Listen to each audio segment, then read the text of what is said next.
अगदी त्या सगळ्यांनी आपल्या आपल्या पद्धतीने खूप चांगला न्याय आपण त्या गोष्टीला दिला. कोकणाकडे थोडंसं आपण अन्याय करू नये माझी विनंती आहे. आपल्याला यासाठी थांबवलं, पर्यावरण एन्व्हायरमेंटच्या इथे बसलेले आहेत, पण हा फक्त एन्व्हायरमेंटचा विषय नाही, आपला सुद्धा विषय आहे आणि तो कोकणाच्या दृष्टीने अति महत्वाचा आहे, आपल्या जिल्ह्यातला पण आहे, याची आपल्याला जाण आहे. आणि म्हणून आपल्याला हे माहिती आहे उत्तरामध्ये काय झालंय मंत्री महोदय, आपण जे म्हणतो ना की त्या ह्याचा आढावा घेऊन पर्यावरणाचा ऱ्हास कसा होत नाही असा दाखवण्याचा प्रयत्न केला गेलेला आहे. तो काही अंशी बरोबर आहे, काही मी पूर्णतः ते चुकीचं असं म्हटलंच नाही. त्यातला मुख्य गाभा जो आहे या लक्षवेधी इथे आणण्याचा मुख्य गाभा असा आहे आणि म्हणून मी त्यांना विनंती केली आपण थांबा. ते स्वतः इंडस्ट्री मिनिस्टर आहेत, कारण हा दोघांचा प्रश्न आहे. आपण लक्षात घ्या की लक्ष्मी इंडस्ट्रीज ही आहे, ही आजचीच नाही, महाडमध्ये सुद्धा आहे. माझी जी युनियन आहे तिकडं आपलं चाललेलं असलं. त्यांचे 3 युनिट आहेत, एक महाडला आहे, एक परशुराम लोटेवर आणि एक गुजरातला आहे. आपण हे गोष्ट लक्षात घेणं गरजेचं आहे की ते अनेक वर्षापासून आहे, म्हणजे काय काल तयार झाली असं नाही. आणि अनेक स्थानिक आपले तिथे रोजगार ज्यांना मिळतो, आपले तिथले स्थानिक कितीतरी तरुण त्याच्यात त्यांचं रोजीरोटी चालते. आमचा आक्षेप कधीच नव्हता. आता आमचा आक्षेप कशावर आहे? आमचा आक्षेप मंत्री महोदया, याच्यामध्ये जे फ्लोरीन युक्त इतर रासायनिक उत्पादनं जी आहेत त्याच्यावर आमचा आक्षेप आहे. आणि हे आपल्याला जाणणं गरजेचं आहे की तिथे आता अलीकडे पीफास म्हणजे PFA असं आहे ते, हे जे रसायन जे तिथे तयार केलं जात आहे, ज्याला ते नकार देतील, तुम्ही ते नाही म्हणाल मला माहिती आहे, पण मी जाऊन आलोय तिथे. आता जो 53-55 दिवस झाले तिथे स्थानिक नागरिक सुद्धा बाहेर बसलेले आहेत. आपण त्याला हे दिलेली आहे, मी स्वतः गेलो होतो तिथे. आमचं म्हणणं असं आहे की हा जो पीफास हे जे काय हे आहे केमिकल आहे, हे इटली देशामध्ये बँड आहे. मला ह्याची कल्पना आपल्याकडे त्या कायद्याची हे नाही, याची मला कल्पना आहे. आता इतके दिवस सगळं करतोय म्हटल्यावर निदान तेवढा तरी विश्वास ठेवा. आणि म्हणून समजा एखादी गोष्ट आपल्याकडे नसेल, पण इतर कायद्याच्या चौकटी तर आहेतच ना आपल्याकडे, एन्व्हायरमेंटच्या कायद्याच्या आहेत, इंडस्ट्रीयल कायद्याच्या आहेत. जे वाईट होतंय ते थांबवता येतं एवढे तर कायदे आपले आहेत. एखाद्या विशिष्ट एखाद्या केमिकल बद्दल नसेल किंवा त्याच्या विल्हेवाटीबद्दल नसेल किंवा त्याच्यावर काही कारवाई करायची असेल, तो कायदा कदाचित नाही. जो आंतरराष्ट्रीय ह्याच्यावर इटलीमध्ये आहे तो आपल्याकडे नाही. एवढंच फक्त असू शकेल.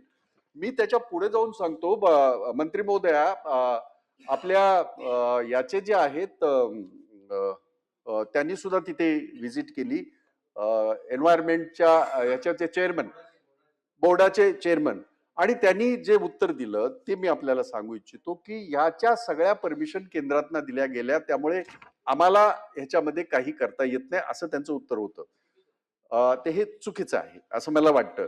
ठीक आहे, आम्ही त्यांच्या वैयक्तिक ह्याच्यावर जातच नाही, पण आपण लक्षात घ्या मंत्री महोदय, दोन्ही मंत्री महोदयांनी या पिफास ह्या केमिकलच्या बाबतीमध्ये इतके भयानक प्रकार इटली देशामध्ये झालेले आहेत आणि त्यांनी तो बॅन केला. नुसता बॅन केला नाही, तर त्यांनी तिथला डायरेक्टर, त्या डायरेक्टरचं नाव आहे अँथनी नॉर्डॅनी, याला त्याच्यावर खटला दाखल केला. 6.5 वर्षाची त्याला सजा झाली. आता मला सांगा, तोच माणूस या कंपनीने आता डायरेक्टर घेतलाय, तो तिथे आहे, आपल्या भारतामध्ये आहे आणि त्या कंपनीचा डायरेक्टर बोर्डावर आहे.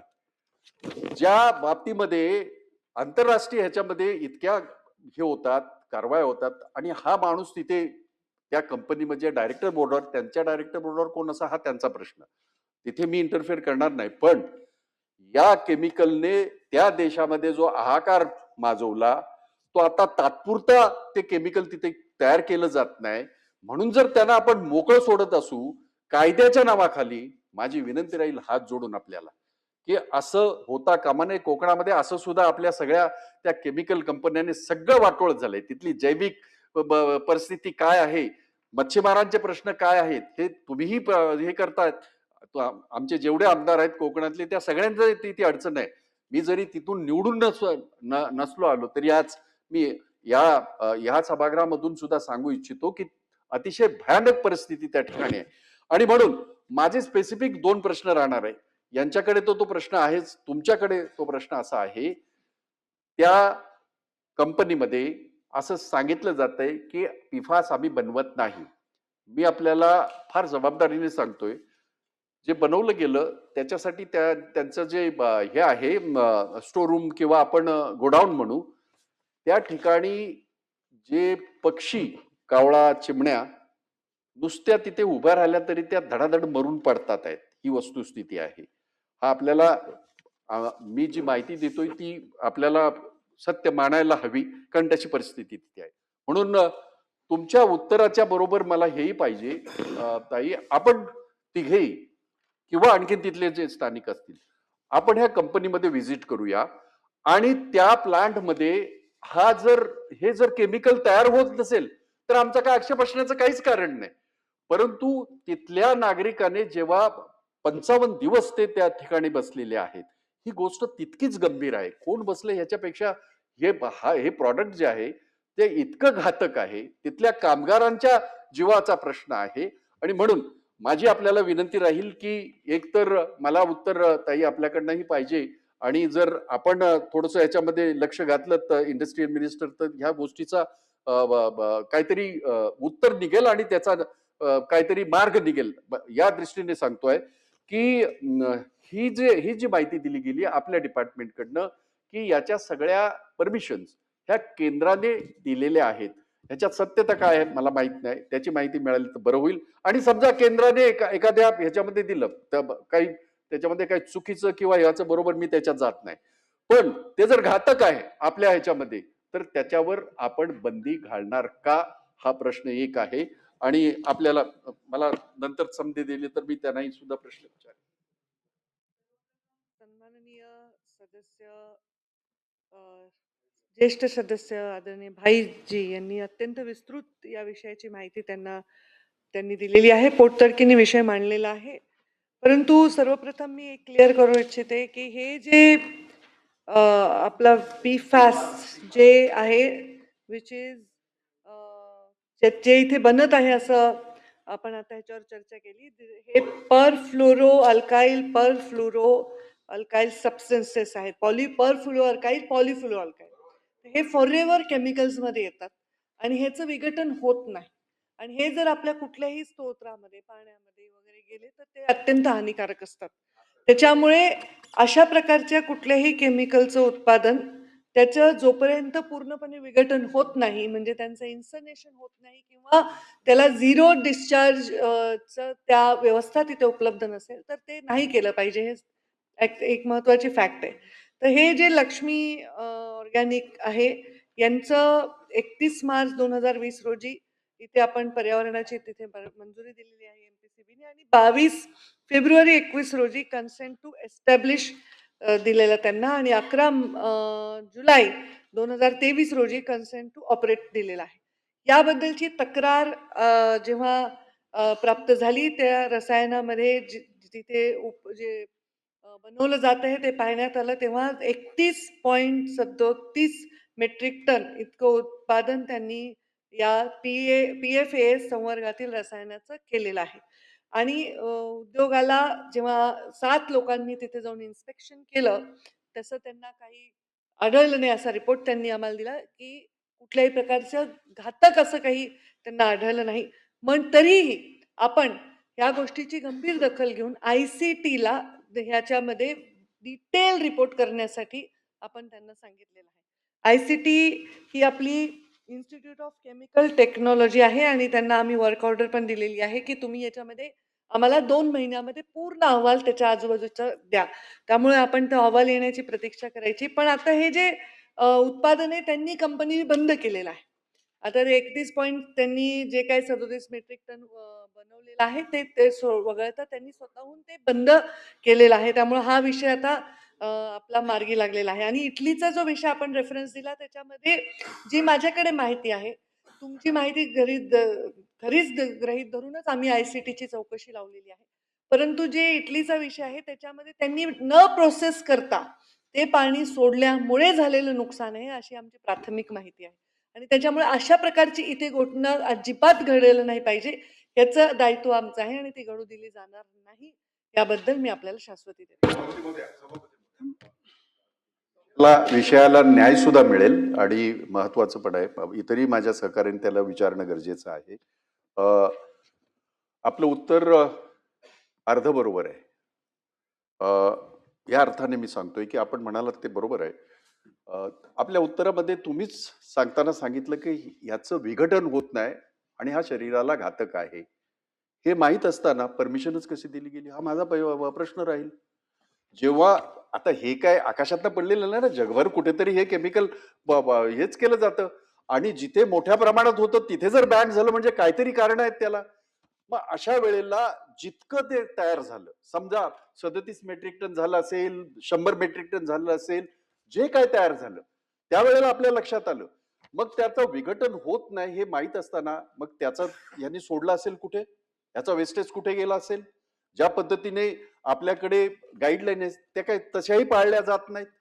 आज आपण त्या तिकडच्या जर नदीमध्ये पाहिलं, तिथल्या जवळपासच्या ह्याच्यामध्ये पाहिलं तर तिथे भयानक परिस्थिती आहे. आणि म्हणून माझी विनंती राहील की आपणही न्याय देण्याचा प्रयत्न करत आहात. मी असा कसला विरोधक आहे असले आरोप वगैरे नाही करणार, परंतु माझी आपल्याला याच्यामध्ये नम्रपणे विनंती आहे. पिफास जे प्रॉडक्ट आहे त्यांनी त्याचं प्रोडक्शन थांबवलंय, कारण तिथे वातावरण तयार झालं, लोक बसले, तिथले नागरिक ह्याला आमरण उपोषणाला बसले म्हणून थांबवलंय. आपण तात्काळ असा निर्णय घ्याल का की हे जे तुम्ही याचं कुठली आपली संघटना आहे केमिकल, आयसीडी आयसीडी जी इन्स्टिट्यूट आहे त्याच्या 2 महिन्यामध्ये तुम्ही रिपोर्ट मागवलेला आहे. तोपर्यंत त्यांनी कसल्याही प्रकारचं ते प्रोडक्शन करता कामा नये, जोपर्यंत रिपोर्ट येत नाही आणि पूर्ण होत नाही. हा एक भाग. आणि दुसरा माझी विनंती आपल्याला अशी राहील, आपण अनेक ठिकाणी आपण स्वतः गेलेले आहात, म्हणून माझा आग्रह आहे, इंडस्ट्रियल मिनिस्टरांना सुद्धा आग्रह आहे, आपण तिथे जाणं गरजेचं आहे. हे का जबाबदारीने सांगतोय, म्हणून मी त्या ह्याचा उल्लेख केला, जिथे त्यांनी हे स्टोअर केलंय तिथे म्हणजे पक्षी सुद्धा मरून पडलेले आहेत. ही वस्तुस्थिती आहे. ही वस्तुस्थिती नाही. मी स्वतः येतोय म्हणालो. मी स्वतः येतोय म्हणालो. मी स्वतः येतोय म्हणालो आणि मी असं म्हटलं नाही की तुम्ही जाऊन बघा.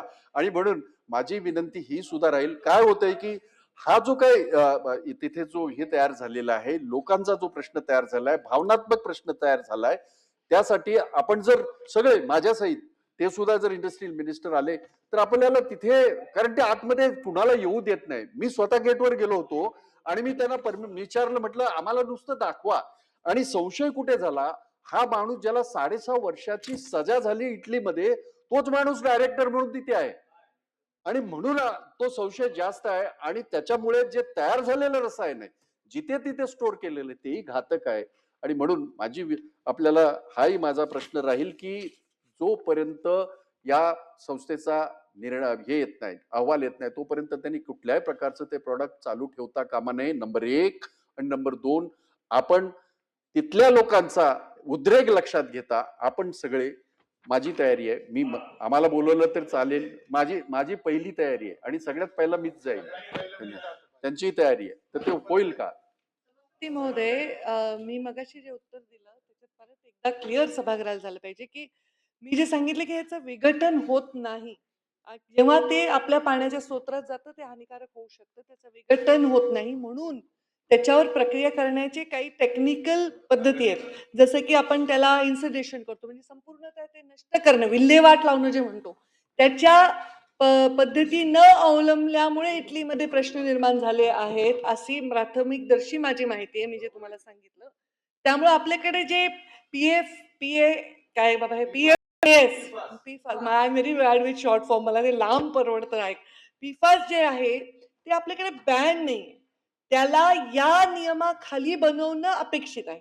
कारण आपल्याकडे अनेक अशा गोष्टी आहेत ज्या आपल्याला डायरेक्टली स्वास्थ्याला चांगल्या नसतील, पण त्या काही ठिकाणी वापरल्या जातात औषधामध्ये. जसं आता हे पिफास काही फक्त इथेच बनवलं जातं असं नाही, हे देशामध्ये आणखी दोन ठिकाणी त्याचं उत्पादन होतं, पण तिथे 0 डिस्चार्ज आहे. तिथे पूर्णपणे त्याची विल्हेवाट लावली जाते आणि म्हणून तिथे त्याचे प्रश्न निर्माण होणार नाहीत याची काळजी घेतली जाते. जेव्हा ह्यांनी हे बंद केलंय प्रोडक्शन आणि जे काही ते आहे त्याची त्यांनी इन्सनेशन करून विल्हेवाट लावलेली आहे.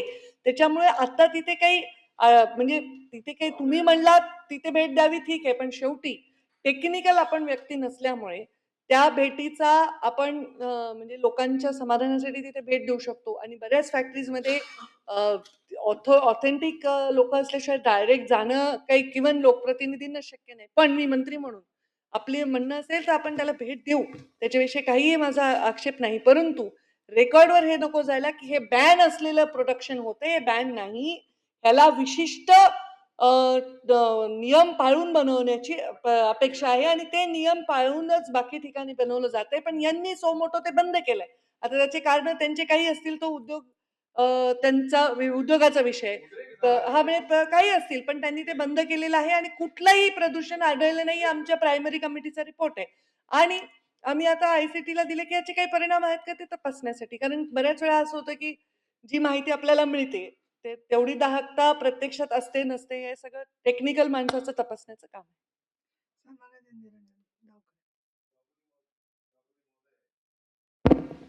सभापती महोदय, काही महत्त्वाचे फॅक्ट्स मी या लक्षवेधीमुळे भाईंचं मी मनापासून अभिनंदन करेन, आभारही व्यक्त करेन की एक महत्त्वाची लक्षवेधी त्यांनी सभागृहासमोर आणली. सभापतीमध्ये काही फॅक्ट्स मी सभागृहाच्या समोर मांडतो.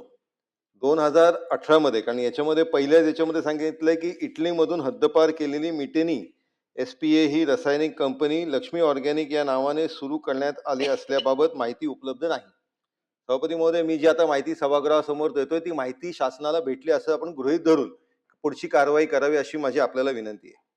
सभापती महोदय, 2018 मध्ये इटलीमध्ये ही जी कंपनी आहे ती कंपनी मिटेनी SPA ही कार्यान्वित होते. सभापती महोदय, याच्यामध्ये आपल्याला इन्व्हेस्टिगेटिव्ह जर्नलिझम ऑफ युरोपचा एक रिपोर्ट आहे, तो मी थोडासा आपल्याला वाचून सांगतो की ह्या रिपोर्टच्या अनुसार युरोपमधला सर्वात जास्त PFAS चे प्रदूषण करणारे कुख्यात मिटेनी SPA ची फ्लुरोकेमिकल मॅन्युफॅक्चरर आहे. ट्रिसिनो नॉर्दर्न इटली ची ही कंपनी आहे. 2018 मध्ये या कंपनीवर कायदेशीर कारवाई होते, एन्व्हायरमेंटल स्क्रुटिनी बसवली जाते. त्याच्यानंतर ही कंपनी बँकरप्सीला येते. तिथले ऑथॉरिटीज या मिटेनी कंपनीचे परमनंट शटडाऊनचे आदेश देतात. 2019 मध्ये सभापती महोदय तिकडे डिसमेंटल होत असलेली ही कंपनी लक्ष्मी ऑर्गॅनिक या नावाने लोटे परशुराम मध्ये कार्यान्वित होते. हे जे PFAS चे सबस्टन्स आहे सभापती महोदय, हे फॉरेव्हर केमिकल्स आहेत आणि याच्यामुळे हे कधीच हे जे केमिकल्स आहेत हे कधी संपत नाहीत. हे पर्यावरणामध्येही राहतात आणि हे मनुष्याच्या शरीराशी संबंधित आले तर मनुष्याच्या शरीराशी संबंधित होऊन जातं. सभापती महोदय, याचं जे कोर प्रोडक्शन युनिट होतं सभापती महोदय मिटेनीचं, ते मिटेनी मिटेनी या जे युनिट्स वापरत होतं त्यात पेरोफ्ल्युरोनिटेड हे सबस्टन्स बनवण्याची फॅसिलिटी, त्याच्यानंतर फ्ल्युरो अरोमॅटिक्स, बेन्झो ट्रायफ्लोराइड डेरिव्हेटिव्स आणि पायलट प्लांट हे ज्यावेळेस ते बँकरप्सीची कारवाई चालू होती सभापती महोदय त्यावेळेस हे विकले गेले. ते विकले कोणाला गेले तर हे लक्ष्मी ऑर्गॅनिक्सला विकले गेले. म्हणजे 2018-19 मधलंच हे सिस्टीम चालू होती सभापती महोदय, हे आपण लक्षात घेतलं पाहिजे. त्याच्यामुळे तिकडे बंद पडलेली कंपनी ही इकडे कशी चालू करायची ही प्रोसेस चालू झालेली होती आणि त्याच्यामध्ये हे आपण बघितलं की लोटे परशुराम मध्ये सगळे रिइन्स्टॉलेशन झालं. त्याच्यामध्ये अतिशय ऑर्गनाइज पद्धतीने सगळे physical equipment, production know how हे जपलं गेलं आणि ते तसं या इकडे ट्रान्सफर केलं. लक्ष्मी ऑर्गॅनिक्स त्याच फ्लोरिनेटेड सबस्टन्स मॅन्युफॅक्चर करताय जे मिटेनी इटलीमध्ये मॅन्युफॅक्चरर होत होतं. याचे प्रॉडक्ट लिस्ट तेच आहेत, एन्व्हायरमेंटल परमिट्स तशाच आहेत, टेक्निकल डॉक्युमेंटेशन हे सगळं सिद्ध करतं की याच्यामध्ये एक लक्षणीय ओव्हरलॅप आहे. मिटेनीचे पूर्वीचं जे आउटपुट आहे आणि लक्ष्मी ऑर्गॅनिकचं सद्यस्थितीचं जे करंट फ्लोरो स्पेशालिटी पोर्टफोलिओ आहे हे सगळं सिमिलर आहे. मिटेनीचे कस्टमर बेस, लक्ष्मी ऑर्गॅनिक्सचे कस्टमर बेस तेच आहे.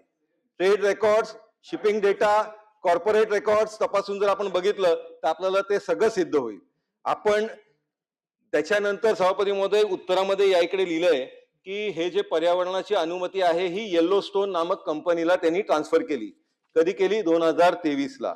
आता ही येल्लो स्टोन ऑर्गॅनिक्स चे पण थोडस मी इतिहास आपल्या समोर सभापती मांडतो. म्हणजे हे सगळ्याचा जर घटनाक्रम आपण बघितला 2018 मध्ये मिटेनी इटलीमध्ये बंद होते. 2019 मध्ये लक्ष्मी ऑर्गॅनिक लोटे परशुराम मध्ये च्या नावाने ही रिॲक्टिव्हेट होते. 2019 मध्ये येल्लो स्टोन नावाची मुंबई बेस्ड कंपनी ही स्थापित होते आणि त्याच्यामध्ये सेम वर्क प्रोफाईल आहे, काही बदल नाही.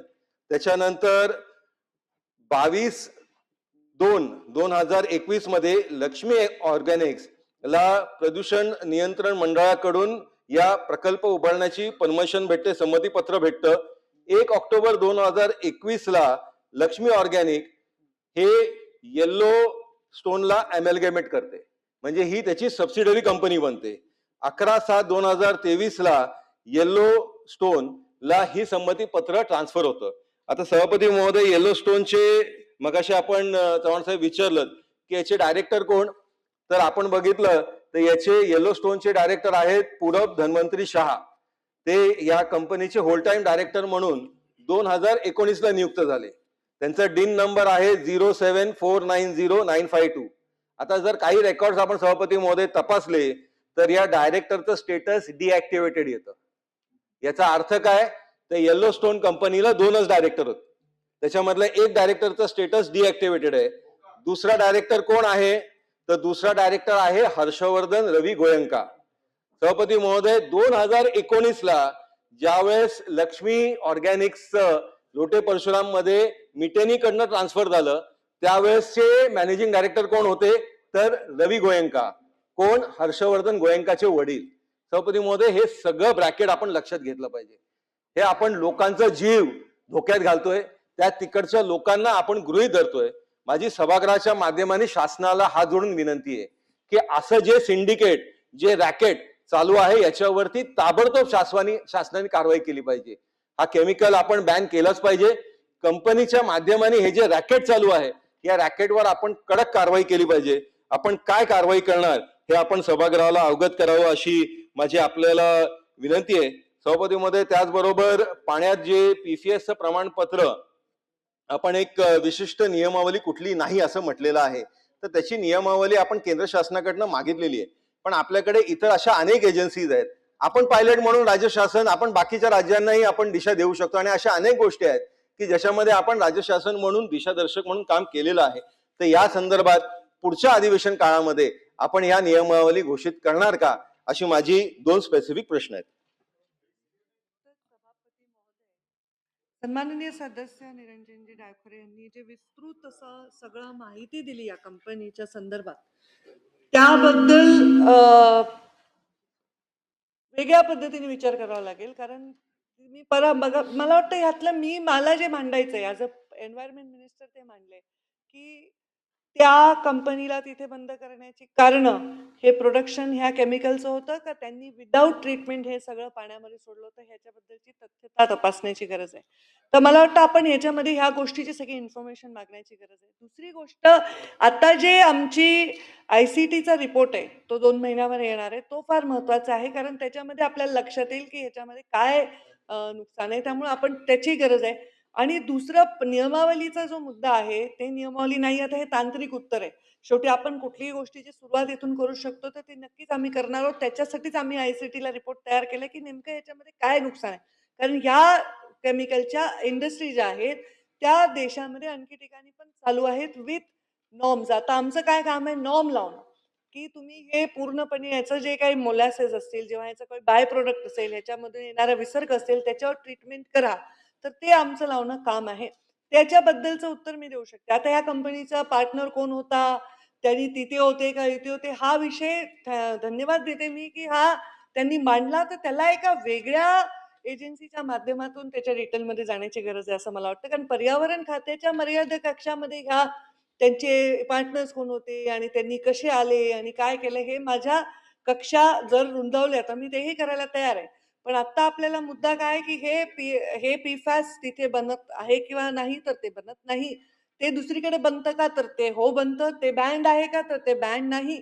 त्याला विशिष्ट नियमावलीमध्ये ते करण्याची अपेक्षा आहे आणि ह्याच्यामुळे हे कोणाचं ह्याच्यापेक्षा आहे, ह्याचा नुकसान काय आहे, हे मुद्दा आमच्या खात्याच्या मर्यादेत येतो आणि त्याच्यामुळे त्यामध्ये जर नुकसान होत असेल तर ते कोणाचंही असो या जगात, त्याला कुठल्याही प्रकारे पाठीशी घातलं जायचं काहीच संबंध येत नाही. आता आयसीटीच्या रिपोर्टची प्रतीक्षा करा.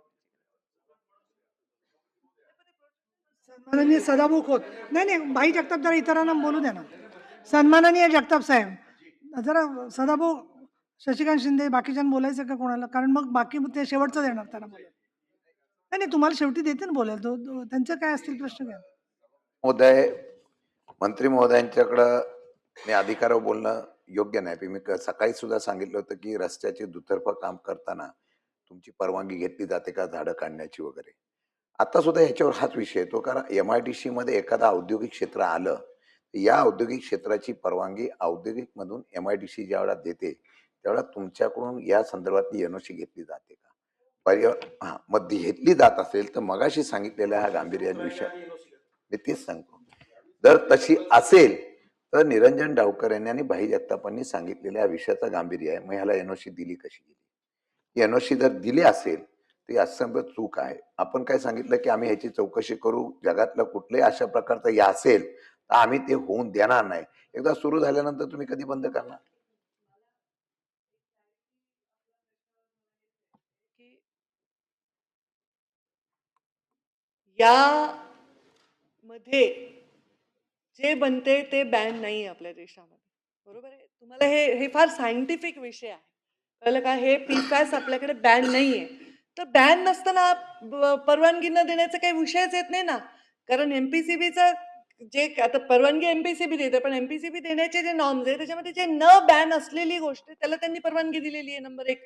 त्याच्यामुळे तिथे जे काही नुकसान आपण म्हणतोय ते नुकसान आम्हाला तिथे, आम्ही तिथे जेव्हा 7 लोकांची कमिटी पाठवली तिथे आढळलं नाहीये. आम्ही त्यांना सांगितले की त्यांनी बंदही केलंय सोमोटो आणि जे आता ते बनवतायत ते त्याच्याबद्दल काही विषयच नाही. PFASचंच फक्त त्यांनी बंद केलंय प्रोडक्शन आणि ते काय लागतं त्यांना, हे वेगवेगळ्या गोष्टीसाठी नॉनस्टिक कुकवेअरमध्ये या गोष्टी लागतात, जे आपण रोज वापरतो. आपल्या घरामध्ये आपण ज्याच्यामध्ये स्वयंपाक करतो त्यासाठी लागणारे केमिकल्स आहेत. त्याच्यामध्ये आपण काही फूड कंटेनर्ससाठी हे वापरतो, कॉस्मॅटिक्समध्ये हे वापरतो, इलेक्ट्रिकल केबलमध्ये हे वापरतो. त्याच्यामुळे हा फार सायंटिफिक विषय आहे की आपण एखाद्या गोष्टीचे ABCD जोडून एक जी काही तयार होते त्याच्यातून हा निकाल की आता बंदच करा, तर हे बंदच आहे याचं प्रोडक्शन PFASचं. त्यांच्याकडे ते दुसरं प्रोडक्शन चालू आहे. हे प्रोडक्शन त्यांनीच बंद केलंय. कदाचित जसं भाईंनी म्हटलं की लोकांच्या लोकल प्रेशरमुळे त्यांनी ते बंद केलंय. त्यामुळे विषय उद्भवत नाही. आता ह्याला परवानगी का दिली हा जो प्रश्न आहे, जो मी वेळोवेळी सांगते की आम्ही दिलेली आहे, रेकॉर्डवर आहे, मी पहिल्यांदा उत्तरात सांगितले, तर ती अशा गोष्टीला दिली आहे जी बॅन नाहीये आणि त्याची त्यांनी विल्हेवाट लावण्याची यंत्रणा उभी केलेली आहे. तर आमचं ते मर्यादित विषय आहे. ह्या प्रश्नाला न्याय देण्याचाच प्रयत्न करत आहात. प्रश्न असा राहतो की केमिकल जगाच्या कुठल्याही पाठीवर जर ते होत असेल तर आपल्याकडे त्याचे तेच परिणाम होणार, माणसावरच होणार. आपल्याकडे तो कायदा नाहीये. बॅन नाही म्हणजे तो आपल्याकडे तो कायदा नाहीये जो इटली देशामध्ये आहे. आता कायदा नाही म्हणून आपल्या डोळ्यासमोर लोक मरताना आपण बघणार आहोत का आणि त्याच्यानंतर आपण कायदा करणार आहोत का, हा एक प्रश्न राहील. पहिलंही मी सांगितलं, इंडस्ट्रियल मिनिस्टरना मी त्यासाठीच थांबवलं होतं की त्यांनी जे सांगितलं ना, तो इतिहास यासाठी सुद्धा सांगितलं, मी त्याचे आभार व्यक्त करीन. मला फक्त ते, मी जर ती नावं घेतली असती ना तर मग त्याच्यातनं राजकारण सुरू झालं असं म्हणून मी नावं घेतली नाही. पण मी एक गोष्ट सांगितली, त्या देशामध्ये यांच्यावर गुन्हे दाखल करून त्या कोर्टाने 6.5 वर्षाची शिक्षा दिली म्हणजे काहीतरी वाईट आहे. माणसाच्या याच्याशी त्याचा संबंध आहे. एवढा जरी आपण लक्ष दिलं, बाकीचं सगळं बाजूला ठेवून, की आज ते बरं, ते महाडच्या युनिटमध्ये नाही तयार होत, गुजरातच्या युनिटमध्ये नाही तयार होत, ते फक्त लोटे परशुरामवरच तयार होतं आपल्या माहिती करता. त्यामुळे त्यांचे 3 युनिट असून सुद्धा फक्त कोकणातला जे हे युनिट आहे तिथेच ते फक्त तयार होतं. आणि त्यांनी जी क्रोनॉलॉजी सांगितली ती खरी आहे. तीच कंपनी, तेच डायरेक्टर, तीच सगळी माणसं इथे येऊन बसलेत. आणि म्हणून माझी विनंती राहील आपल्याला की त्यांनी बंद केलं, हा उद्रेक तर हा गोष्ट आहे, वाईट आहे म्हणूनच ज्यांनी छातीटोकपणे सांगायला पाहिजे ना, हे आम्ही नाही बंद करत. ज्यांच्यात मध्ये कर नाही त्याला डर कशाला हवा? त्यांनी बंद केलं याचा अर्थ त्यांना माहिती आहे की हे घातक आहे. आणि म्हणून माझी आपल्याला विनंती राहील की आपण त्या याच्याकडे इन्स्टिट्यूट करणं तर माहिती घेऊच घेऊ, परंतु म्हणून मी वारंवार तो हे करतोय की आपल्याला अधिक खोलामध्ये जाण्याचं गरजेचं आहे आणि त्यासाठी त्यांना ती सक्त ताकीद देणं गरजेचं आहे, कारण ती सगळी माणसं इथे येऊन बसलेली आहेत आणि त्यांचा त्यांचा असा समज होता 10-12 दिवस हे चालेल, परंतु आज 55 ते 56 दिवस झाले ते नागरिक अजून ठाम आहेत त्यांच्या ह्याच्याशी. आणि म्हणून माझी आपल्याला तीच विनंती राहील की याचा कॉग्निझन्स घेऊन त्याचा कायदा आहे की नाही हे सगळं जरी खरं असलं किंवा आपल्याकडे ते अलाव असलं हे जरी खरं असलं, वेगळ्या ह्याच्याने असू शकतं, पण आपल्या इथे ते घातक आहे, आपल्या लोकांना ते घातक आहे, म्हणून ते बंद झालं पाहिजे किंवा म्हणून त्याच्यासाठी आपल्याला कारवाई करावी लागेल, ती कराल का? मी परत तेच सांगते की त्याबद्दलची कारवाई करायला तयारच आहे. आत्ता पण मी हेच सांगते की इटलीमध्ये घडलेली जी घटना आहे, त्याच्याबद्दल म्हणजे तिथे जे काय बंद झालंय, का झालंय याबद्दलची माहिती माझ्याकडे उपलब्ध नाही, की त्यांनी नाही, तुम्ही जे मला सांगितलं ते पार्टनर्स विषयी सांगितलं. बरोबर आहे. कोण होतं, काय होतं, एखादी फॅक्टरी तिथून डिसमेंटल करून मे बी ती टेक्नॉलॉजी इथे आली आहे आणि त्यामुळे त्या ठिकाणी त्यांनी त्यावर प्रक्रिया न करता पाणी सोडल्यामुळे ती घटना घडली आहे का ते मुळातच म्हणजे भयानक आहे, घातक आहे हे ह्या दोन्ही गोष्टींची आपल्याला आवश्यकता जाणीव करायची. कारण मी आता सभागृहात कोणी विचारलं म्हणून एखाद्या गोष्टीवर तात्काळ निर्णय दिला तर उद्या आणखी लोक प्रश्न उभे करतील आणि त्याच्या मागचे कुठले तरी वेगळे मुद्दे जे माझ्या पर्यावरणाशी संबंधित नाहीत, त्याचे कोण डायरेक्टर आहेत, त्याचे मालक कोण आहे याचा माझ्याशी तर काय म्हणतात त्याला कशानेच संबंध येत नाही, कारण तो पूर्णपणे विषय आम्ही एमपीसीबीच्या अधिकाऱ्यांच्या आणि एमपीसीबीच्या हातात आहे आणि त्यांनी जे रिपोर्ट दिलेत त्याच्यामध्ये ही गोष्ट आपल्याकडे बॅन नाहीये. बरोबर आहे. आता ती बॅन नाहीये म्हणून ती चांगली आहे का नाही हा मुद्दा नाही. बॅन का नाहीये म्हणजे आपल्या देशात सुद्धा एखादी गोष्ट बॅन करताना किंवा एखादी गोष्ट अलाउ करताना काहीतरी त्याला टेक्निकल मुद्दे असतील, तर ही बॅन नाहीये याचा म्हणून आम्ही परवानगी दिली, ह्याच्यासाठी मी ते उत्तर दिलं. आता जर म्हणजे ती परवानगी कशी दिली आहे जेव्हा शशिकांत शिंदेजींनी विचारलं तेव्हा मी सांगितलं की ती बॅन नसल्यामुळे आम्ही उत्तर त्याला परवानगी दिलेली आहे. आता जर तिथे याच्या उत्पादनामुळे काही नुकसान आहे हे ठरवण्याचा तांत्रिक अधिकार हा टेक्निकल लोकांना आहे आणि त्यामुळेच माझी जी रिपोर्ट आहे त्याची मी प्रतीक्षा करत आहे. ऑलरेडी त्याचं प्रोडक्शन तर बंदच आहे त्याच्या आणि हे दुसऱ्या 2 ठिकाणी बनलं जातं. हे पीफॅसचे जे केमिकल्स आहेत ते दुसरीकडेही बनले जातात आणि ते मात्र 100% इन्सर्नेशन करतात, 100% हे करतात. यांच्याकडे पण ती सुविधा उपलब्ध आहे त्यांनी जे काय इन्सर्नेशन केलं, पण हे बंद केलंय का ह्याची पण मी तपासीन की यांनी का बंद केलं. जर ह्याच्यामुळे नुकसान नाही होतं तर यांनी का बंद केलं हा प्रश्न मलाही पडलाय जसा तुम्हाला पडलाय. त्यामुळे मी या टेक्निकल रिपोर्टचं प्रतीक्षा करते. बाकी ह्याच्या पलीकडे जर हीच ती कंपनी आहे, ती डमी आहे, ती खोटी आहे, काय आहे, तर मला वाटतं की सर्व आमदारांनी एक पत्र तयार करू आणि आपण ह्याच्यावर एक वेगळी चौकशी समिती नेतो ज्याला आपल्याला देशपातळीवरून माहिती मागवावी लागेल, इटलीला लिहावं लागेल की तुमच्या तिकडे काय झालं होतं. त्यासाठी जो लागणारा वेळ आहे तो वेळ आपल्याला अपेक्षित आहे. तर ते सगळे डिटेल्स आपल्याला करावं लागतील आणि ते मुख्यमंत्री महोदयाच्या लेवलवर करावं लागेल, कारण हा विषय एका विभागाशी संबंधित येत नाही. त्याचं माझा आय एम अ व्हेरी मी खूप टेक्निकल पर्सन आहे. चौकटीत माझ्या उत्तर मी देऊ शकते, पण ते एक माणूस तर जाऊ द्या, एखादा पक्षी जरी मेलाय तर ते चुकीचं आहे आणि त्याच्याबद्दल तुम्ही म्हणलात तसं आपण नक्की त्याला भेट देऊ, पण भेट देऊन ना तुम्हाला कळेल ना, मला कळेल ना, निरंजनजींना कळेल, जे कळेल ते आपल्या टेक्निकल टीमला कळेल. त्या रिपोर्टची आपण प्रतीक्षा करावी. सदाभाऊ खोत. होते महोदया, या सगळ्या एकंदरीत प्रक्रियामध्ये जर बघितलं तर प्रदूषण नियंत्रण मंडळ आहे, हे मुळामध्ये काय तपासून परवानगी देत असतं हे आपल्याला पाहावं लागेल. थोडा स्कोपच्या बाहेरचा प्रश्न असला तरी मी ताईच्या खात्याशी संबंधित आहे की प्रदूषण नियंत्रण मंडळानं बाही सातमाने साक्री तालुक्यामध्ये नाही खोत साहेब काय माहितीये ग्रीन फील्ड मुद्दा तुमचाही खूप गंभीर आहे. नाही पण या नाही, संदर्भात काय होतं हा विषय डायव्हर्ट होईल. तुम्ही पण समजून मला घ्या काय- काही गोष्टी, तुम्ही वेगळी एक- बैठक घ्या नाही तर एक आहे की दुसऱ्या प्रदूषण माध्यमातून तो प्रश्न मंडळानं विचारा. सुद्धा पण होईल काय की आता अशा या नाही कंपन्या खोत साहेब असताना खाली त्याची बसा नका तपासणी विचारू. करणं आता गरजेचं आहे. काही ठीक आहे. वेगळ्या विषयात त्या परत परत सांगतायत की टेक्निकल इश्यू आहे, त्यांना तपासून घ्यायचंय, त्यांना इतर डिपार्टमेंटशी बोलायचंय, त्याच्यावरती अंतिम रित्या कार्यकर्त्यांचं तिथले लोक बसलेले आहेत, धरणं धरून सगळे लोक बसलेले आहेत. मनीषा कायदे या स्पेसिफिक असेल तर बोला. ते की मी स्पेसिफिकच विचारणार. सभापती महोदय, नाही नाही, कारण त्यांना माहिती आहे माझं सायन्स बॅकग्राऊंड आहे. सभापती महोदय, माझ्याकडे जी माहिती उपलब्ध आहे की भारतात हे जे PFAS याच्यावर कम्प्लीट बॅन नाहीये, कर्ब्स आहे आणि रेग्युलेशन सरकार आणतंय.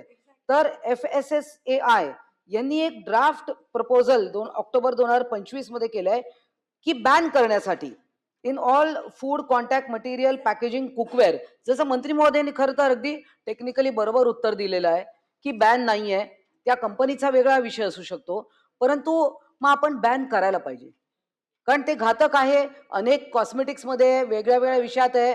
तर माझा त्यांना एकच प्रश्न राहील की येणाऱ्या काळात म्हणजे याच्यावर पूर्ण अभ्यास करून, कारण ऑलरेडी याच्यावर FSSAI यांनी ड्राफ्ट प्रपोजल बनवले ऑक्टोबर 2025 मध्ये. तर या प्रपोजलचा आधार घेत आपण या केमिकलला त्याचं प्रोडक्शन कालांतराने किंवा कमिंग फ्युचरमध्ये आपण त्याच्यावर अभ्यास करून बॅन आणणार काय? धन्यवाद. FSSAI जे आहे ते त्यांनी ते रिपोर्ट काय दिलाय ते मी तो मागवून घेते सन्माननीय सदस्यांकडून, डायरेक्ट त्यांच्याकडूनही मागून घेते. कारण आपण आता जनरली मी फक्त बिकॉज मी खूप टेक्निकल उत्तर देते, मग कधी कधी ते व्यापक नाही दिलं तर लक्षात नाही येणार ज्यांचं टेक्निकल सायन्स बॅकग्राऊंड नाही. आता मी पण सायन्स बॅकग्राऊंड नाही म्हणून मला या गोष्टी लक्षात येतात. तर आता आपण जर बघितलं की लोक म्हणतात ना नॉनस्टिक वापरू नका, परत आपल्या ॲल्युमिनियम वापरू नका. आपण पूर्वी ते सगळे सर्रास गोष्टी वापरत होतो, पण आता त्याच्याबद्दलची जागरूकता झाली. तर हे कन्झम्पशनमध्ये पोटात झाल्याने काय होतं, त्याच्यामुळे जसं कॉस्मॅटिक लिपस्टिक लावली तर ते पोटात जाऊ शकतं. तर ह्या सगळ्या गोष्टींनी त्यांनी कोणत्या आधारावर हे बॅन करायला सांगितलं, एक्झॅक्टली त्यांचं कोणतं डेरिव्हेटिव्ह. आता हे जे PFAS आहे ह्याचे अनेक डेरिव्हेटिव्ह आहेत जे वापरले जातात.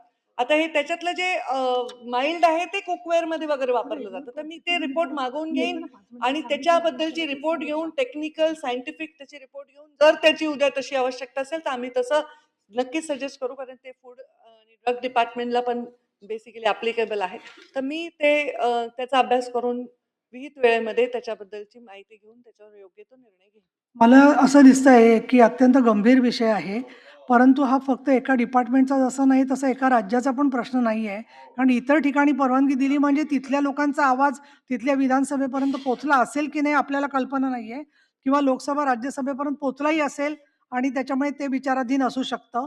तर या पार्श्वभूमीवर तुम्हाला केंद्राचं सुद्धा मत विचारून, FDA ला विचारून, त्याचबरोबर बाकीचे सगळे जे त्यांचे प्रोसेस त्यांनी केलेली आहे आर्थिकदृष्ट्या, ती सगळी तपासून तुम्हाला विविध विभागांची बैठक घ्यायला लागेल. पण त्याचं नेतृत्व ती बैठक घेऊन माननीय मुख्यमंत्र्यांकडून तशा संदर्भात योग्य तो निर्णय होण्यासाठी तुम्ही पुढाकार घ्यावात असं मला सुचवायचं आहे.